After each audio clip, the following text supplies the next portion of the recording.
Bonjour. Aujourd'hui, je vais vous parler de l'anniversaire de la mort du tsar d'Alexis le 17 juillet 1918, 104e anniversaire de l'exécution officielle de la famille impériale dans la maison Ipatiev à Ekaterinbourg. Je vais vous expliquer les causes et l'origine de la révolution russe de 1917 qui a été préparée en amont par les francs-maçons, des ésotéristes, des occultistes et la première arme utilisée, ce sont les réunions spirites de Saint-Pétersbourg dès 1903, 1905 et qui ont été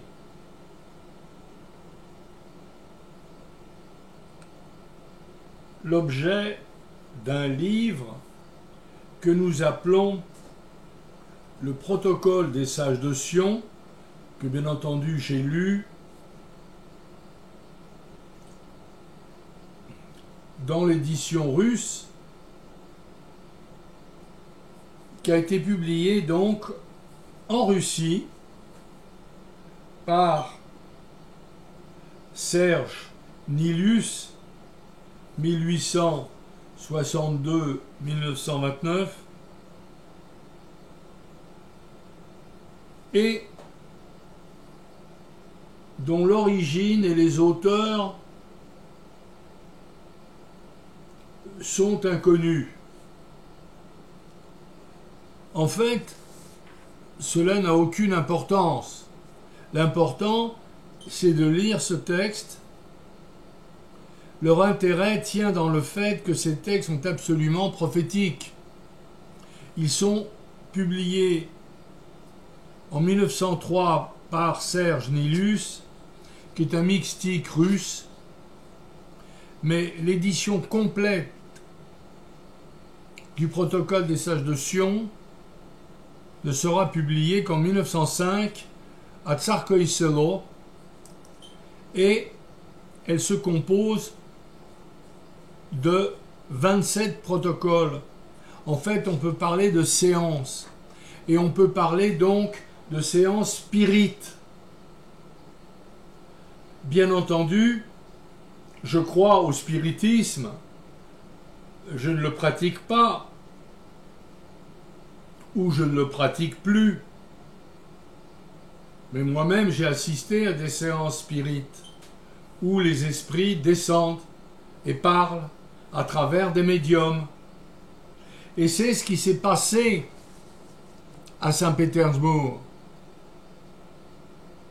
Nous savons que le grand-duc Nicolas Nikolaïtch, cousin du tsar Nicolas II, était président de l'association des spirites de Saint-Pétersbourg et qui participait à des séances de spiritisme avec son épouse Anastasia, fille du roi du Monténégro, et de sa sœur Militia, qui était mariée aussi au frère du grand-duc Nicolas Nikolaïtch. Alors, ce protocole, divisé en 27 parties, parle de différentes choses qui est qui est tout à fait d'actualité aujourd'hui, avec l'ordre mondial et les bouquins de Karl Schwab. C'est absolument prodigieux, puisque ça remonte déjà, je dirais, à plus d'un siècle. Alors, nous trouvons la suppression des nationalités, des frontières, des monnaies. L'ordre mondial. La République universelle du genre humain du baron von Klotz, écrit en 1792. Donc ça remonte à très longtemps, ce plan satanique. Suffrage universel, destruction des familles, internationalisme des peuples. Tout ça est écrit et publié en 1905. Rééducation des peuples, guerre mondiale au pluriel, effondrement de la foi chrétienne, la prince corrompue, conquête du monde, super gouvernement mondial, abolition des frontières, des nationalités, des religions, des dettes nationales. C'est le plan Karl Schwab. Vous n'aurez plus rien, mais vous serez heureux. Inoculation de maladies contagieuses. Monnaie internationale, le Bitcoin, le Phoenix. Pornographie. Abolition des religions. Souverain mondial. Destruction de la liberté de penser, éducation superficielle, dépossession des terres,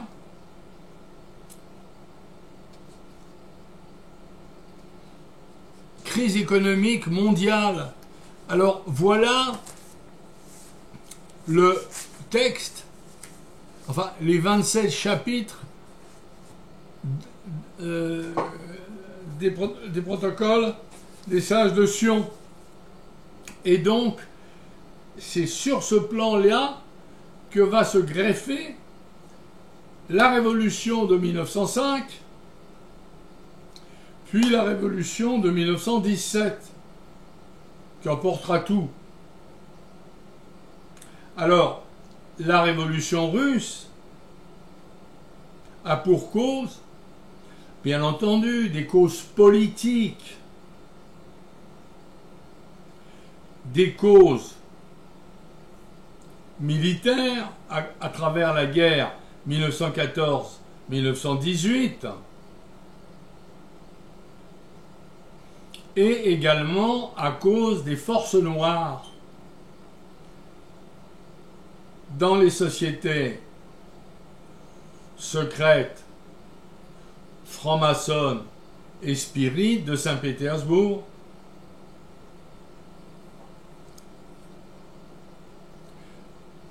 Je vous ai dit que le grand-duc Nicolas Nikolaïch, 1856-1929, était président de l'association des spirites de Saint-Pétersbourg. Il épouse en 1907 Anastasia Nikolaïevna, qui est la fille du roi du Monténégro. Et sa sœur Milica épouse le frère du grand-duc Nicolas Nikolaïch, Pierre, en 1889. Donc, les deux filles du roi du Monténégro sont véritablement deux sorcières. Elles sont passionnées d'ésotérisme, d'occultisme, et elles vont enseigner toutes leurs connaissances ésotériques et occultes à la tsarine Alexandra Feodorovna, qui est absolument passionnée de sciences occultes. La tsarine est quelqu'un de très particulier, elle est hystérique, je pense qu'elle était bisexuée, elle est fascinée donc par l'ésotérisme, l'occultisme, etc. Le rôle d'Anna Virubovna sera important. C'est l'amie de la tsarine Alexandra Feodorovna, qui était exhibitionniste puisqu'elle se montrait toute nue derrière sa fenêtre dans sa maison de Tsarskoye Selo lorsque passait la soldatesque dans les rues devant chez elle. Elle se fera ausculter sur ordre de Kerensky sur le plan gynécologique et elle sera déclarée vierge. Son mariage ne sera pas consommé avec monsieur Virubov, dont elle divorcera. Mais il ne faut pas oublier que c'est la tsarine qui l'a poussée à marier Virubov.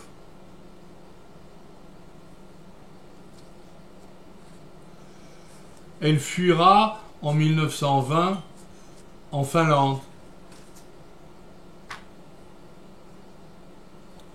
Il y a aussi un côté érotique chez la tsarine et Anna Virubovna, puisqu'elles vont dormir un jour dans le même lit sur le yacht impérial Standard.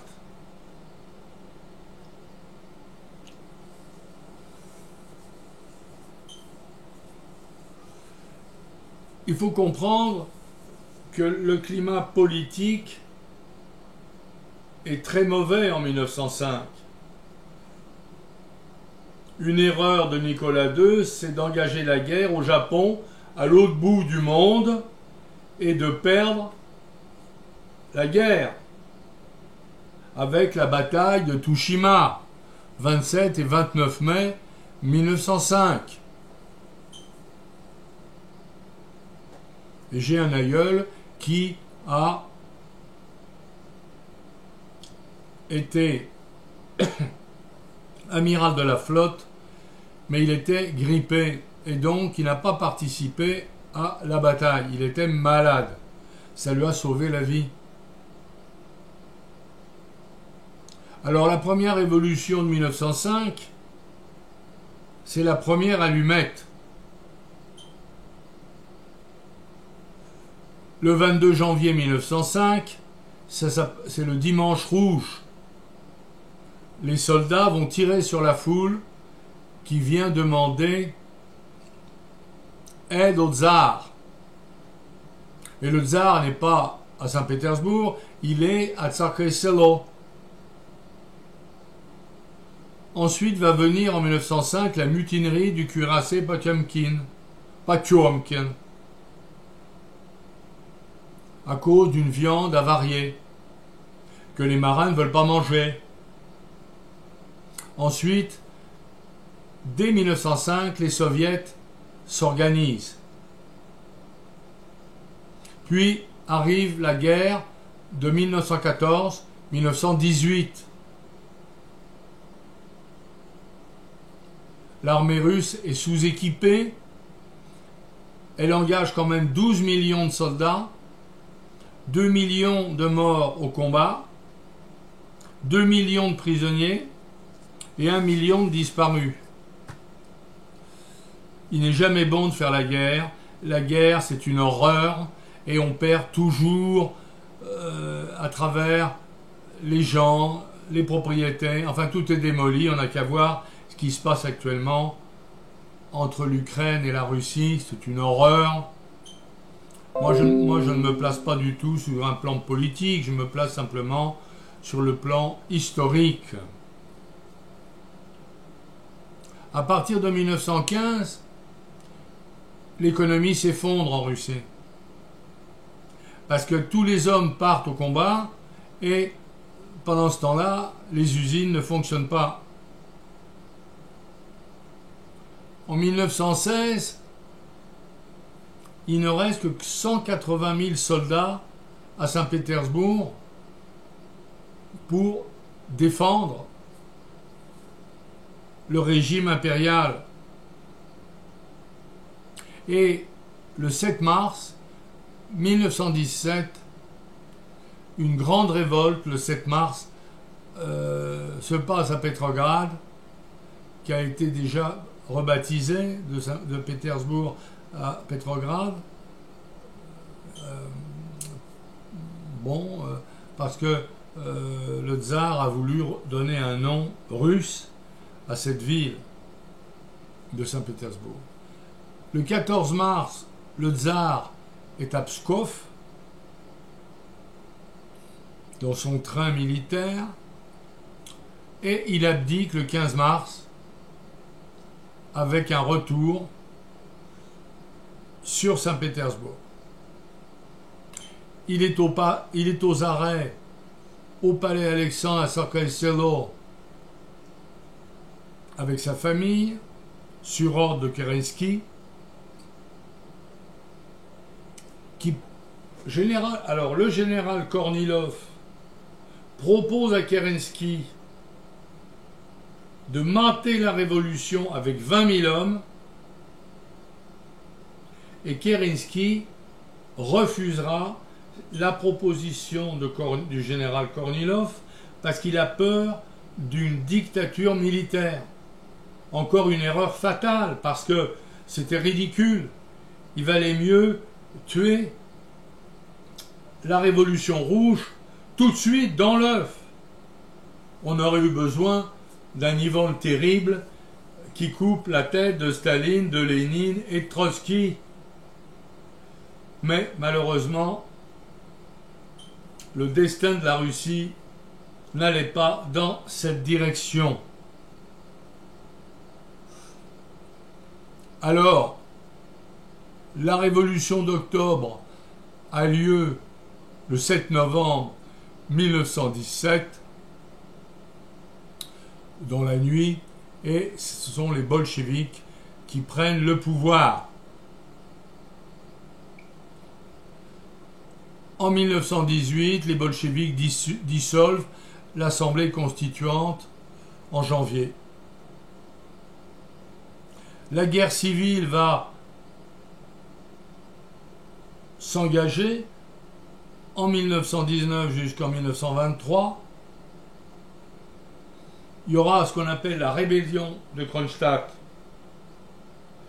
le 18 mars 1921. Les marins de Kronstadt vont se rebeller contre les bolcheviks. Mais les bolcheviks les massacreront. Comme quoi, ils ont compris que la liberté était en train de se perdre. Donc, ça a été affreux. Alors, la guerre civile, bien entendu, s'installe jusqu'en juin 1923. Parce que les Alliés se retirent à un moment donné, ils en ont marre, ils se sont battus pendant 5 ans pendant la Première Guerre mondiale et ils ne veulent plus se battre. Alors l'armée blanche se retrouve toute seule. Alors l'amiral Kolchak va assumer le pouvoir. Mais il sera trahi par les Tchèques qui vont se retirer. Mais ils seront surtout trahis par le général français, le général Janin, qui va remettre Kolchak aux soviets. Alors les soviets fusilleront Kolchak au bord de la rivière Angara. Il y a un très beau film que je vous conseille de regarder, c'est le film Admiral. Il est en russe, mais je pense que vous avez les sous-titres. C'est un livre superbe. C'est un film, pardon, superbe. Alors, on a le général Wrangel, 1878-1928, qui va prendre la tête de l'armée blanche, mais malheureusement, qui n'arrivera pas à redresser la barre et qui s'exilera et finira ses jours à Bruxelles en 1928. En fait, il sera empoisonné par le frère de son cuisinier.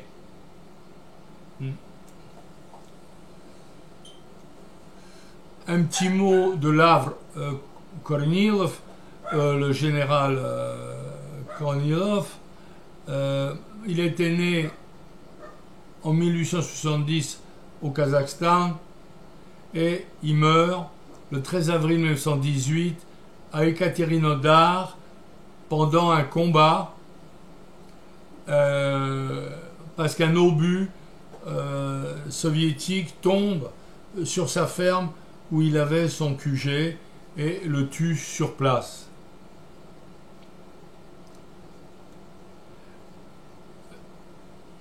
En novembre 20, il évacue son armée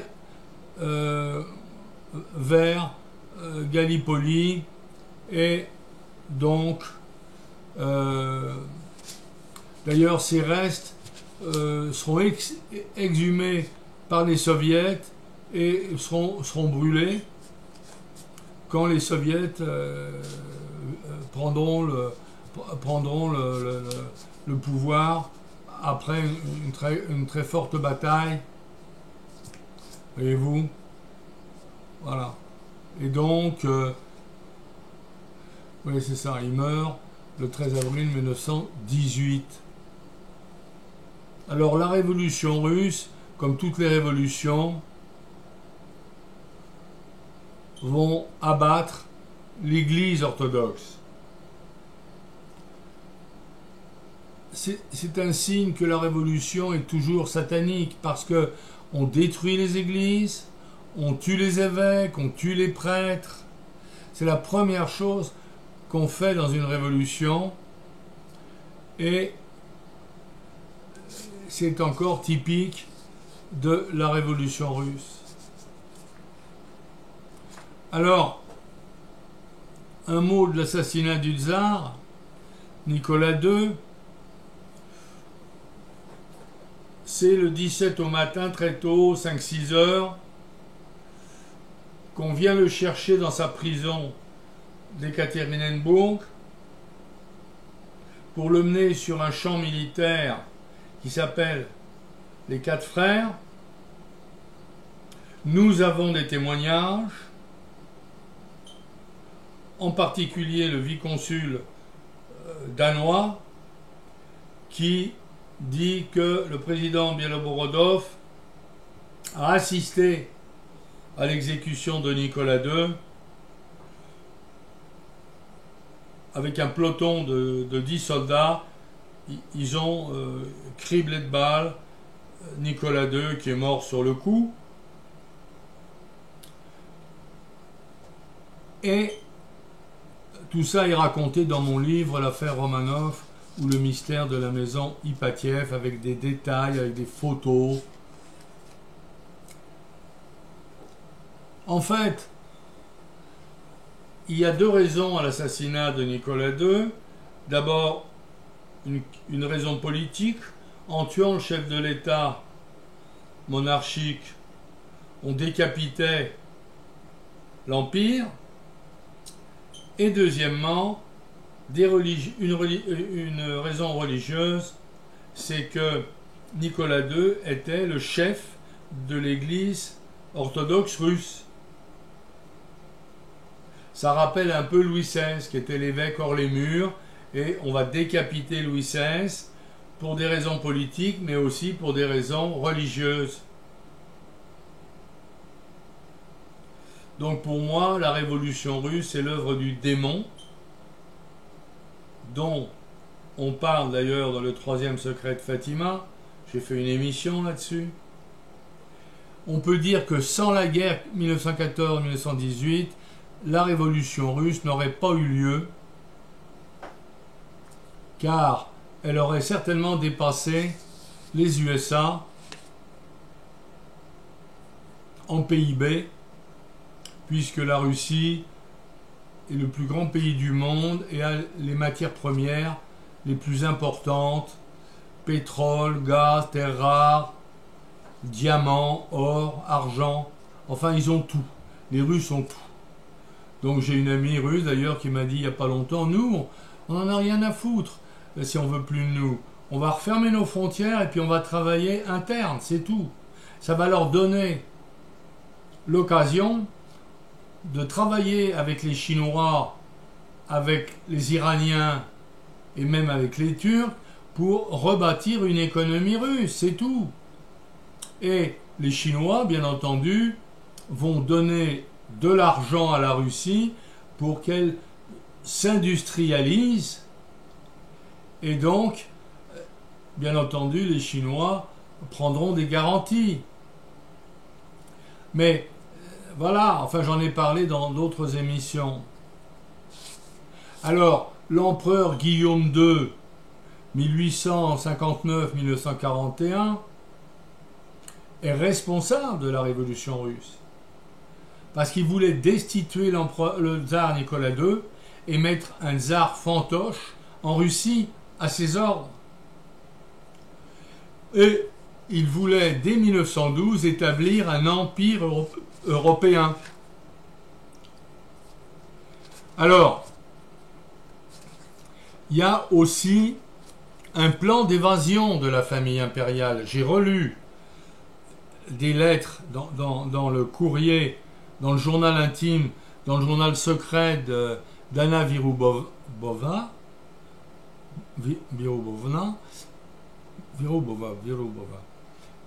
J'ai lu que des lettres en allemand étaient écrites par Henri de Prusse, le frère de l'empereur d'Allemagne Guillaume II. Un courrier du 18 mars 1917 donne dans sa lettre le plan qu'il avait préparé déjà en février 1917 pour exfiltrer toute la famille impériale de Tsarskoye-Selo.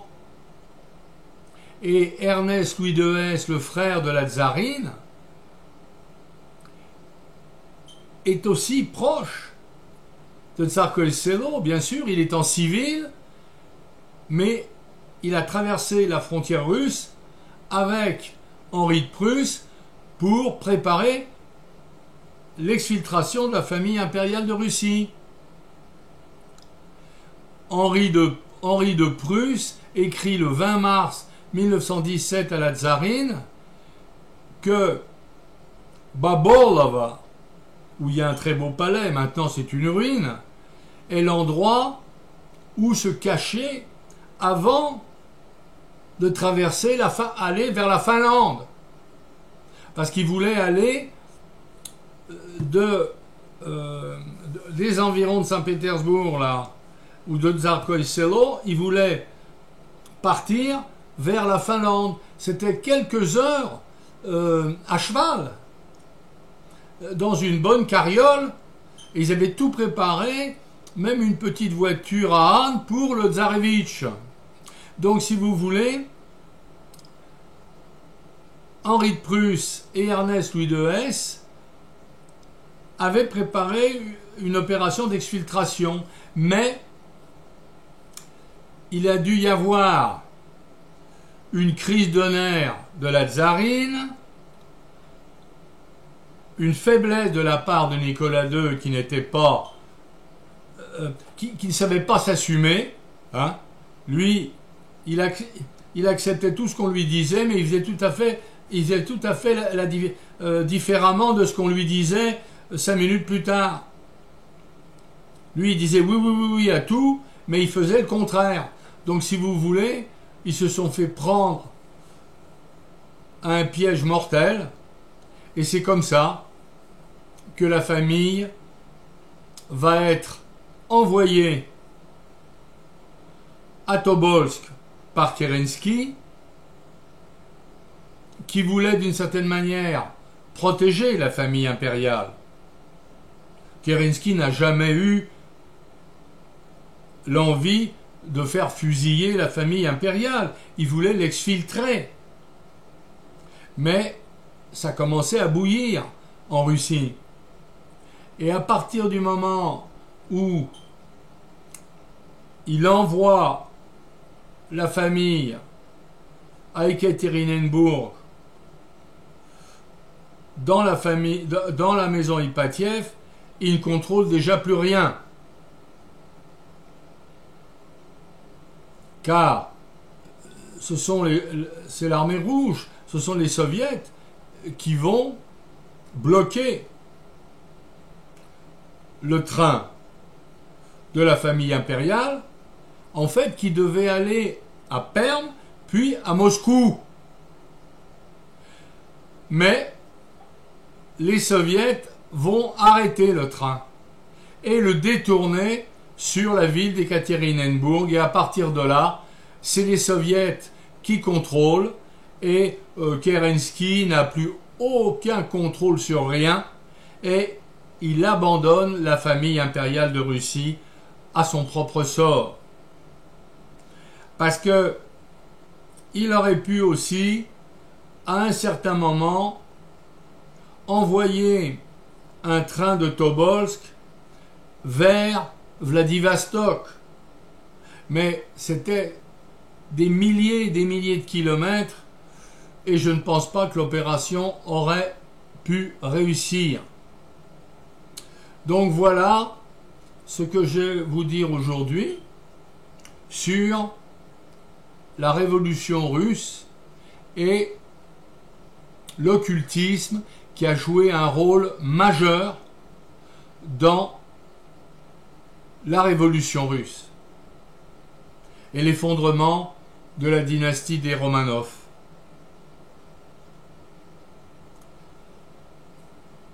Alors, je vous remercie de votre attention et à une très prochaine émission, d'ici quelques semaines, certainement.